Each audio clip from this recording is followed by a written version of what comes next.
বন্ধুরা, এই যে আমার সাথে দেখতে পাচ্ছেন আব্দুল হাকিম ভাই জার্মানি থেকে এসেছেন আপনাদের দেখার জন্য।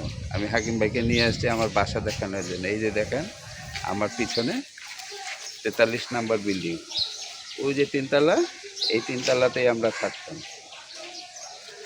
আর আমার পিছনে যে বিল্ডিংটা দেখতেছেন ওটা কামাল লোহানী ভাই থাকতেন। এই বিল্ডিংয়ে সানাউল্লাহ লাবলু ভাই থাকতেন। এবং এই যে আমার পিছনে আমাদের দ্রুততম মানবী কৈলাপা থাকতেন। হাকিম ভাইয়ের একটা বড় পরিচয় আছে, এজিবি কলোনির সবচেয়ে ভালো ফুটবলার। এবং আরেকটা পরিচয় আছে, উনি কিন্তু খুব ভালো ম্যারাথন দৌড়বিদ ছিলেন, দূরপাল্লার দৌড়ে। এবং আমাদের কলোনিতে সাইক্লিং প্রতিযোগিতা হতো 72 ঘন্টার একটানা, সেখানে হাকিম ভাই নিয়মিত অংশ নিতেন। হাকিম ভাই কিছু বলেন আমাদের এলাকাবাসীর জন্য। ধন্যবাদ সবাইকে। আমরা এই মতিঝিল এজিবি কলোনিতে জন্মগ্রহণ করে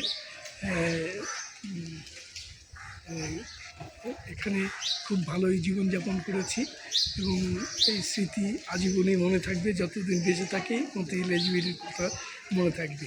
সেই অতীত স্মৃতিগুলো এখনও ভেসে ওঠে চোখের সামনে। ধন্যবাদ সবাইকে।